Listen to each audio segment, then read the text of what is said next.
ሰላም ተማሪዎች እንዴት ናችሁ? በዛሬ ቪዲዮአችን ደግሞ ግሬድ 10 ጂኦግራፊ ዩኒት 5 ውስጥ ከሚካተቱ ሌሰኖች መካከል ዛሬ 5.2 ሜጀር ኢኮኖሚክ አክቲቪቲ ኢን አፍሪካ የሚለውን ሌሰን እንደተለመደው ግልጽ በሆነ ባጠረ መንገድ የምንመለከት ይሆናል። ለዚህ ቻናል አዲስ ከሆናችሁ ቻናላችንን ሰብስክራይብ በማድረግ ፋሚሊውን፣ ይህ ቪዲዮ ደግሞ እንደናንተ ላሉ ተማሪዎች እንዲጠቅም ቪዲዮውን ላይክ እንዲሁም ሼር ማድረጉን አይርሱ። ቀጥታ ወደ ዛሬው ቪዲዮ እንግባ። አፍሪካ ኢዝ ሆም ቱ አባውት 1.3 ቢሊዮን ፒፕል ሂንስ ኢት ሃዝ ላርጅ ወርኪንግ ኤጅ ፖፑሌሽን። በተለይም በአፍሪካ አህጉር ውስጥ ወደ 1.3 ቢሊዮን የሚሆኑ ሰዎች ይኖራሉ ተብሎ ይገመታል። ከነዚህ መካከል ደግሞ በሚያስገርም ሁኔታ ላርጅ ወርኪንግ ኤጅ አሊያም መስራት የሚችሉ ወይም በሌላ አባባል እጅግ በጣም ከፍተኛ የሆነ የወጣት ቁጥር ያለባት አህጉር እንደሆነች ትመለከታላችሁ። It is also diverse continent offering human and natural resources which have the potential and inclusive growth and eradicates poverty in the region። በተለይም አፍሪካ ሙሉ ለሙሉ ከድህነት መውጣት እንዲሁም ማደግ ትችላለች። ለምን ካላችሁ ኢኮኖሚያን የሚጠቅሙ የተለያዩ የሆኑ የተፈጥሮ ሀብቶች ከምንም በላይ ደግሞ ብዙ ወጣቶች ስለሚገኙ እነዚህን ነገሮች አንድ ላይ ብታደርግ አፍሪካ ኢንክሉሲቭ የሆነ ግሮዝ፣ የሚገርም እድገት ከምንም በላይ ደግሞ ከድህነት ሙሉ ለሙሉ መውጣት ትችል ነበር። ነገር ግን እየሆነ ያለው በተቃራኒ ነው። አፍሪካ ፌስ ሂውጅ ኢኮኖሚክ አንደር ክሬትድ ላርጅሊ ባይ ሂስቶሪካል ፓስት ዋይድ ስፕሪድ ኮንፍሊክት ኤንድ ባድ ኢኮኖሚ ፖሊሲ ፐርሹድ ባይ ኢን ኤክስፒሪየንስድ ሊደር። አፍሪካ ይህን መሰል የተፈጥሮ ሀብት ብዙ ወጣቶች አሊያም መስራት የሚችሉ ሰዎች ቢገኙባትም ነገር ግን ስቲል ነው አሁንም ድሃ ናት። ለምን ካለን የመጀመሪያው ሂስቶሪካል ፓስት ነው። ያለፈ ታሪኳ ስፔሻሊ በኮሎኒያሊዝም አሊያም በቀኝ ግዛት ለረጅም ጊዜ መገዛቷ አንድ ትራውማ እንደሆነ ትመለከታላችሁ። ይህም የራሱ ጉዳት በአፍሪካ ላይ እንዳስከተለ ታያላችሁ። ከዛ በተጨማሪም በጣም የተስፋፋ የሚገኘው እዛም እዚህም የሚነሱ የተለያዩ የሆኑ ኮንፍሊክቶችና ግጭቶች የአፍሪካ ኢኮኖሚ በሚፈለገው መንገድ እንዳያድግ የራሱን ድርሻ ይወጣል። ሌላው ነገር ደግሞ ባድ ኢኮኖሚ ፖሊሲ ነው። ይሄ ደግሞ አፍሪካ የምትከተለው የኢኮኖሚ ፖሊሲ እጅግ በጣም መጥፎ መሆኑ ኢኮኖሚዋ እንዳያድግ የራሱን ሚና ይጫወታል ማለት ነው። ሌላኛው ነገር ደግሞ ኢንኤክስፒሪየንስድ ሊደር ነው። ይሄ ማለት አብዛኞቹን የአፍሪካ ሀገራት የሚመሩ ሰዎች ኢንኤክስፒሪየንስድ መሆናቸው አሊያም ልምድ የሌላቸው መሆናቸው አፍሪካ በተፈለገው መንገድ እንዳታድግ የራሳቸውን የሆነ ማነቆ እነዚህ ነገሮች ይወጣሉ ማለት ነው። አት ፕሬዘንት ታይም አፍሪካ ኮምፖዝድ ኦፍ ላወር ሚድል አፐር ሚድል ኤንድ ሃይ ኢንካም ካንትሪስ። በተለይም በአፍሪካ አህጉር ውስጥ የተለያዩ የሆኑ ሀገራት እንዳሉ ተመለከታላችሁ በፋይናንሻል ደረጃው ማለት ነው። ይሄ ማለት እጅግ በጣም ዝቅተኛ ላወር ሚድል፣ አፐር ሚድል እንዲሁም ሃይ ኢንካም ያላቸው ሀገራት እንደሚገኙ የምታዩና የምትመለከቱ ይሆናል ማለት ነው። እስቲ አሁን ደግሞ ኢኮኖሚክ አክቲቪቲ ኢን አፍሪካ የሚለውን እንመልከት። በአፍሪካ ውስጥ በደንብ የሚስተዋለው የኢኮኖሚ አክቲቪቲ ወይም እንቅስቃሴ ምንድን ነው ብለን ለማየት እንሞክር። አፍሪካ ላርጅሊ ዲፔንድ ኦን ዘ ፕራይመሪ ሴክተር። በተለይም አፍሪካ ሙሉ ለሙሉ በሚባል ደረጃ ኢኮኖሚያ ዲፔንደንት የሆነው አሊያም ኢኮኖሚያ ጥገኛ የሆነው በፕራይመሪ ሴክተር ላይ እንደሆነ ትመለከታላችሁ።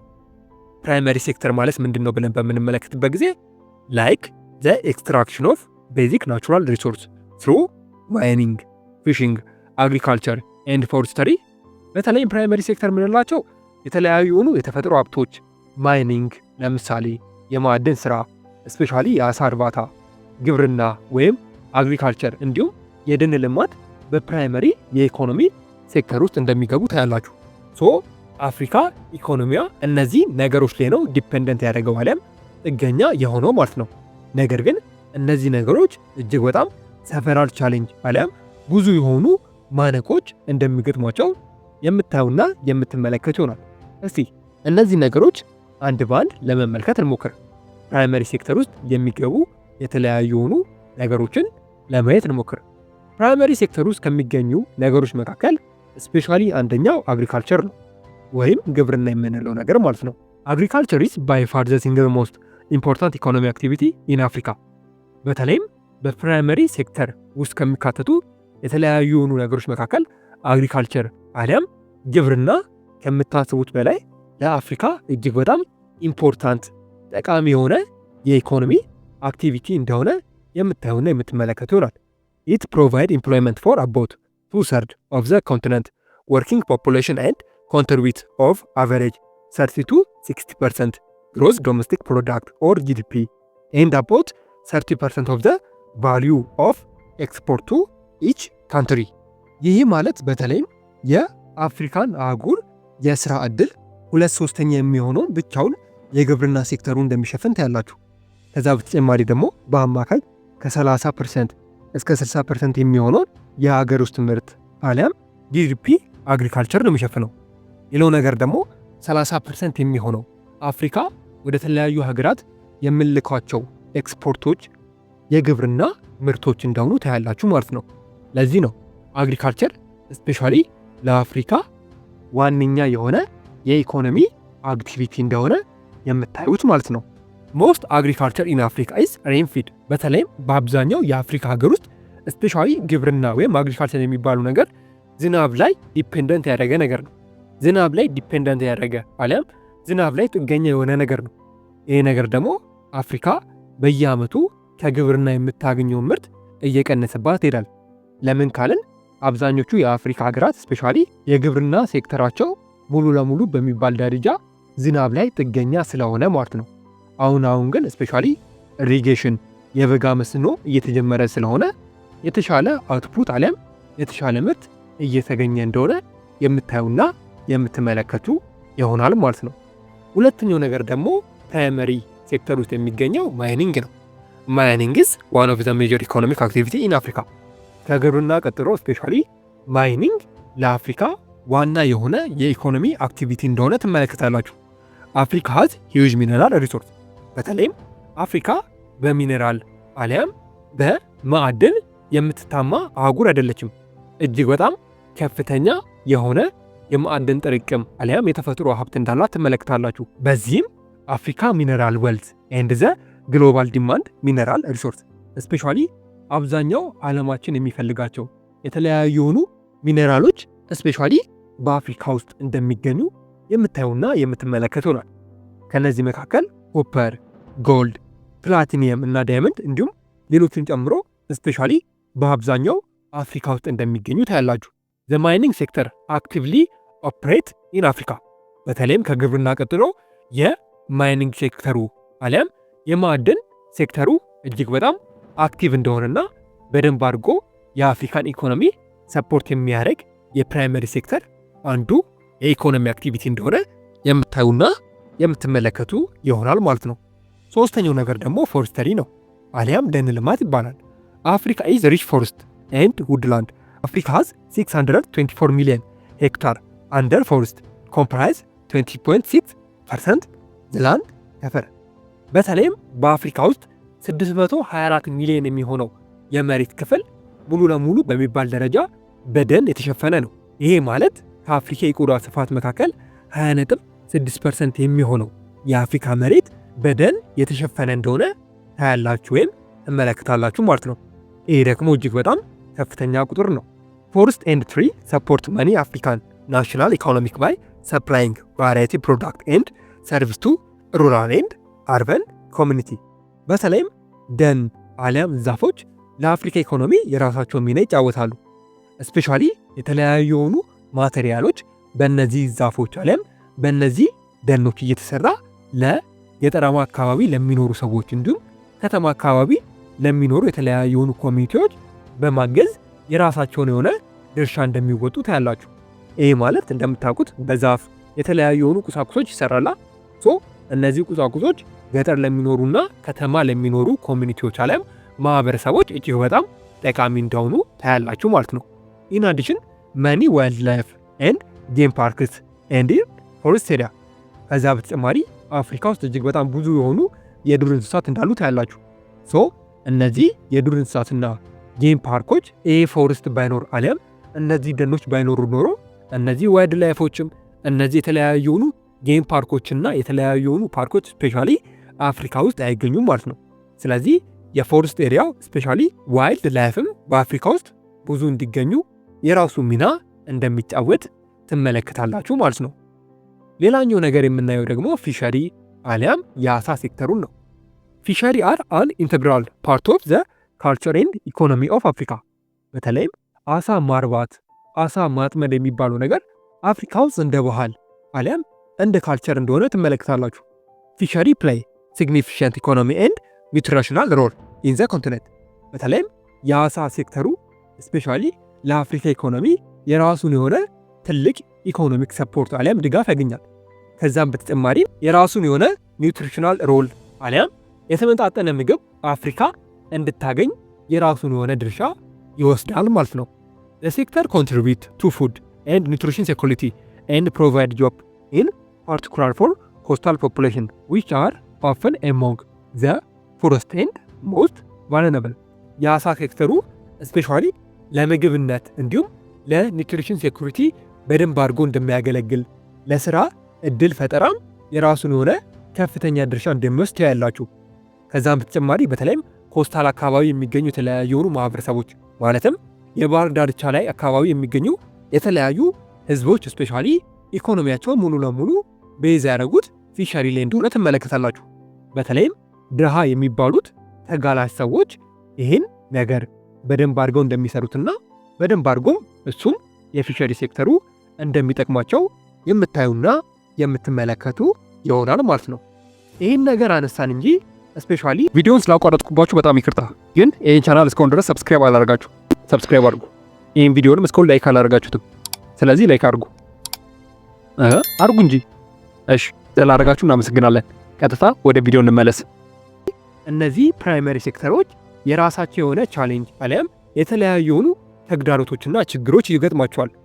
ከነዛ መካከል የተወሰኑትን እንኳን በምንመለከትበት ጊዜ ፕሮዳክቲቪቲ ኤንድ ሪላያቢሊቲ ኢዝ ኢንዱስትሪያል ቫራይቲ ቢኮዝ ዘ ዲፔንድ ኦን ዌዘር ኤንድ ናቹራል ኢለመንት ሴል ፈርቲሊቲ ኤንድ አዲኩዌት ሬንፎል። በተለይም ፕራይመሪ ሴክተር ላይ ያለው ስፔሻሊ ግብርናን በምንመለከትበት ጊዜ ፕሮዳክቲቪቲ አለም ሪላያቢሊቲ እንዳልሆነ ትመለከታላችሁ። ይሄ ማለት ብዙም ፕሮዳክቲቭ እንዳልሆነ ወይም ምርታማ እንዳልሆነ ታያላችሁ።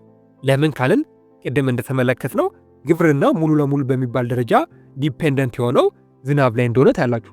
ዝናብ የለም ማለት ግብርና የለም እንደማለት ነው። ከዛም በተጨማሪ የሶይል ፈርቲሊቲው አሊያም የአፈሩ ሁኔታ በየጊዜው ስለሚለዋወጥ አፍሪካ ውስጥ የሚሰሩ በተለይም በግብርና ሴክተሩ ላይ ያለው ፕሮዳክቲቪቲ እጅግ በጣም አናሳ እንደሆነ የምታዩና የምትመለከቱ ይሆናል ማለት ነው። ቢኮዝ በተፈጥሮ ነገር ላይ በዝናብ ላይ ዲፔንደንት ስላደረገ።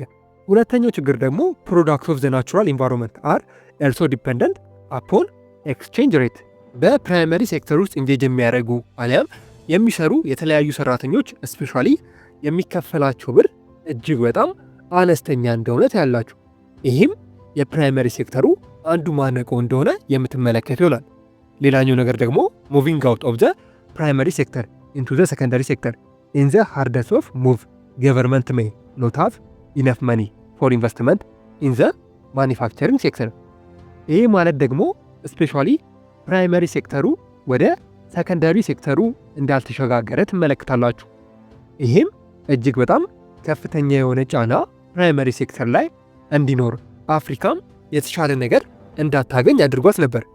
ለምንድን ነው ከፕራይመሪ ሴክተር ወደ ሰከንዳሪ ሴክተር ያልተሸጋገረው ብለን በምንመለከትበት ጊዜ ስፔሻሊ አንዲት ሀገር ከፕራይመሪ ሴክተር ወደ ሰከንዳሪ ሴክተር በተለይም ኢንዱስትሪያል ሀገር ለመሆን ከሚባለው በላይ እጅግ በጣም ብዙ የሆነ ኢንቨስትመንት ትፈልጋለች። ይህን ነገር ደግሞ አብዛኞቹ የአፍሪካ ሀገራት ማድረግ አይችሉም። ቢኮዝ ከፍተኛ የሆነ ገንዘብ ስለሚጠይቅ ማለት ነው።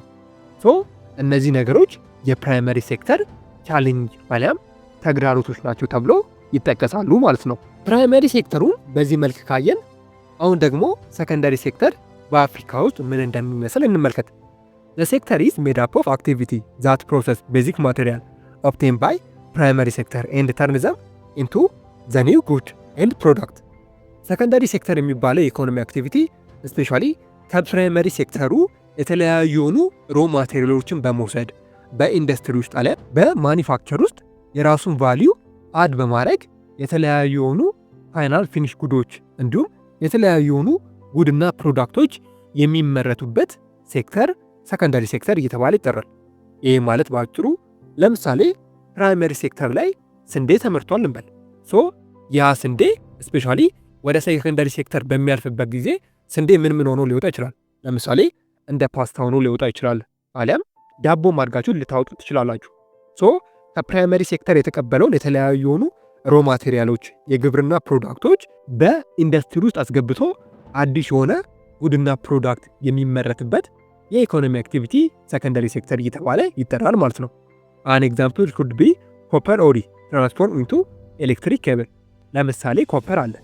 ኮፐር ኦሪ ከመሬት ውስጥ ከወጣ በኋላ ትራንስፎርም ሆኖ አሊያም ተቀይሮ ወደ ኤሌክትሪክ ኬብል ሊያገለግል ይችላል።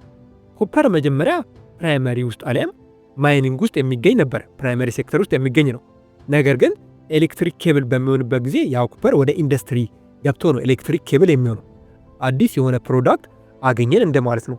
ሶ ባጭሩ ሰከንዳሪ ሴክተር የምንለው ይሄን ነው። ኢን አፍሪካ ዘ ሰከንዳሪ ሴክተር ኢዝ ግሮዊንግ ራፒድ ፒስ ሪሰንት ዲሴድ። በተለይም አፍሪካ ካለፉት 10 ዓመታት በኋላ ስፔሻሊ ሰከንዳሪ ሴክተሯ ቀስ በቀስ ማደግ አሊያም መስፋፋት እየታየበት እንደሆነ ትመለከታላችሁ። በት አፍሪካ ኢዝ ኖት ኪፒንግ አፕ ዘ ወርልድ ዋይድ ኢምፕሩቭመንት ኢን ዘ ማኒፋክቸሪንግ ኢንዱስትሪ። አፍሪካ ውስጥ ያለው የሰከንዳሪ ኢኮኖሚ አክቲቪቲ ይደግ እንጂ እንደታሰበው መጠን በደንብ አድርጎ ኢምፕሩቭመንት እንዳላሳየ አሊያም እድገት እንዳላሳየ ትመለከታላችሁ። ብዙ የሆኑ ኢንዱስትሪዎች አሊያም ማኒፋክቸሮች በአፍሪካ ውስጥ እንደሌሉ ልብ የምትሉ ይሆናል ማለት ነው። አፍሪካ ሃዝ ኤ ላርጅ ሰሌክሽን ኦፍ ማኒፋክቸሪንግ ኮንሲስቲንግ ቴክስታይል፣ ክሎዚንግ፣ ፉትዌር ኤንድ ዘም ማኒፋክቸሪንግ ቤዚክ ውድ ኤንድ ሜታል። በተለይም በአፍሪካ ውስጥ የተለያዩ የሆኑ የማኒፋክቸር አሊያም የተለያዩ የሆኑ ኢንዱስትሪዎች ይገኛሉ። ከነዛ መካከል ቴክስታይል አሊያም የጨርቃጨርቅ ኢንዱስትሪ፣ የተለያዩ የሆኑ ልብሶች የሚመረቱበት ኢንዱስትሪ፣ ስፔሻሊ ደግሞ የቆዳ ኢንዱስትሪ፣ እንዲሁም የተለያዩ የሆኑ ሜታልና ውድ ነክ የሆኑ ኢንዱስትሪዎች አሊያም ማኒፋክቸሮች በአፍሪካ ውስጥ በደንብ አድርገው እንደሚገኙ የምታዩና የምትመለከቱ ይሆናል ማለት ነው። ሶ ሰከንዳሪ ሴክተር የምንለው ይሄን ነው። ሶስተኛው የኢኮኖሚ አክቲቪቲ አይነት ቴሪሸሪ ሴክተር ይባላል። ቴሪሸሪ ሴክተር በአፍሪካ ውስጥ ምን አይነት ሚና አለው ብለን በምንመለከትበት ጊዜ ቴሪሸሪ ሴክተር ኮንሲስት ኦፍ ሬንጅ ኦፍ ሰርቪስ አክቲቪቲ። በተለይም ቴሪሸሪ ሴክተር ከሁለቱ ማለትም ከፕራይመሪ ሴክተር እና ከሰከንዳሪ ሴክተር ለየት የሚያደርገው ሰርቪስ አክቲቪቲዎች ላይ ቤዝ ያደረገ የኢኮኖሚክ አይነት እንደሆነ ትመለከታላችሁ። ኢት ኢንቮልቭስ ዘ ሴሊንግ ሰርቪስ ኤንድ ስኪል። የተለያዩ የሆኑ አገልግሎቶችና ክህሎቶች ሴል የሚደረጉበት አሊያም የሚሸጡበት የኢኮኖሚክ ሴክተር አይነት ቴሪሸሪ ይባላል። አስተውሱ፣ ቴሪሸሪ የምንለው የኢኮኖሚ አይነት ስፔሻሊ ቤዝ ያደረገው ሰርቪስና ስኪል ነው። ከምንም በላይ ሰርቪስ ላይ አሊያም አገልግሎት ላይ ቤዝ ያደረገ የኢኮኖሚክ አይነት ምንድን ነው ብትባሉ ቴሪሸሪ ሴክተር እንደሆነ እንዳረሱ። ሰርቪስ ሪሌትድ ትራንስፖርት፣ ስቶሬጅ፣ ኮሚኒኬሽን ኤንድ ሪል ስቴት ሃቭ ሾው ሲግኒፊካንት ኢምፕሩቭመንት ኢን አፍሪካ ኢን ሪሰንት ዲኬድ። በተለይም ሰርቪስ ሴክተር የምንለው እንደ ትራንስፖርት፣ ቱሪዝም፣ ኮሚኒኬሽን እንዲሁም የሆቴል ሴክተሩን የባንክ ሴክተሩን ሰርቪስ ሴክተር እያለን እንጠራዋለን። እነዚህ ነገሮች አገልግሎት ለእኛ ስለሚሰጡ ማለት ነው። በተለይም የትራንስፖርት፣ የኮሚኒኬሽን እንዲሁም የሪል ስቴት ሴክተሩ ስፔሻሊ በአፍሪካ ውስጥ ቀስ በቀስ ኢምፕሩቭመንት እያሳየ መሆኑን አሊያም እድገት እያሳየ መሆኑን ትመለከታላችሁ ባለፉት 10 ዓመታት ማለት ነው። ዘ ግሮዝ ኢን ዘ ሆስፒታሊቲ ኢንዱስትሪ ሪፕሬዘንት ባይ ሆቴል፣ ሬስቶራንት ኢንዲኬት ዘ ግሮዝ ኢምፖርታንት ኦፍ ቱሪዝም መኒ አፍሪካን ካንትሪ። በተለይም የሆስፒታል ኢንዱስትሪው የሆቴልና ቱሪዝም ኢንዱስትሪው በአፍሪካ ውስጥ እጅግ በጣም ኢምፖርታንትና ጠቃሚ እንደሆኑ ትመለከታላችሁ። በተለይም የቱሪዝም ሴክተሩ በሚያድግበት ጊዜ አብሮ የሆቴልና ሬስቶራንት እድገትም እንዳለ በሚገባ ታያላችሁ። ለምን ካላችሁ ከተለያዩ ሀገራት ስፔሻሊ ወደ አፍሪካ የሚመጡ ሰዎች የተለያዩ ነገሮችን ሲጎበኙ እንደምታውቁት ሆቴል አሊያም ሬስቶራንት ያስፈልጋቸዋል ለማደሪያ ማለት ነው። ሶ ቱሪዝሙ እያደገ ስለመጣ ስፔሻሊ በዛውም አብሮ የሆቴል ኢንዱስትሪውና የሬስቶራንት ኢንዱስትሪ እንዲሁም የሆስፒታሊቲ ኢንዱስትሪ እጅግ በጣም እንዳደጉና በተለይም ለአፍሪካ ኢኮኖሚ እጅግ በጣም ጠቃሚና ኢምፖርታንት እንደሆኑ የምታዩና የምትመለከቱ ይሆናል ማለት ነው። እነዚህ ነገሮችን ተመለከተን እንጂ ሜጀር ኢኮኖሚ ሃንድሪንግ ግሮዝ ኦፍ ኢኮኖሚ ኦፍ አፍሪካ እንዳላት የተፈጥሮ ሀብት እንዳላት የሰው ብዛት በደንብ ማደግ አልቻለችም። ሶ ለምንድን ነው ብለን በምንመለከትበት ጊዜ የተለያዩ የሆኑ ሰቨራል አሊያም የተለያዩ የሆኑ ችግሮች እንዳሉ ትመለከታላችሁ። ከነዚህ መካከል የተወሰኑትን በምንመለከትበት ጊዜ የመጀመሪያው ቴክኖሎጂካል ካፓቢሊቲ ነው። ይህ ማለት አፍሪካ በቴክኖሎጂ አለማደጓ ኢኮኖሚዋም እንዳያድግ ራሱን የቻለ ችግር እንደሆነ ትመለከታላችሁ። ሌላኛው ነገር ደግሞ ኦቨር ዲፔንደንስ ኦን ፎሪን ኤድ ነው። ይህ ማለት አፍሪካ ከሚባለው በላይ የውጭ እርዳታዎች ላይ ከመጠን በላይ ጥገኛ መሆኗ ስፔሻሊ ኢኮኖሚዋ በደንብ እንዳያድግ አድርጓል። ፑር ኢኮኖሚክ ስትራክቸር፣ በተለይም የኢኮኖሚክ ስትራክቸሩ ፑር መሆኑ፣ ፖሊሲው እጅግ በጣም የተበላሸ መሆኑ አፍሪካ እንደምታስበው እንዳታድግ የራሱ የሆነ ማነቆ እንደሆነባት ትመለከታላችሁ። ሌላው ነገር ደግሞ ፑር ኢዱኬሽን ነው። ስፔሻሊ አፍሪካ ውስጥ እጅግ በጣም ብዙ የሆኑ ያልተማሩ ሰዎች ናሉት። እነዚህ ነገሮች ደግሞ የአፍሪካ ኢኮኖሚ እንዳያድግ የራሳቸውን የሆነ ድርሻ ይጫወታሉ ማለት ነው። ኢትዮ ኮንሰፕት ሴንተር የእናንተው ምርጥ ቻናል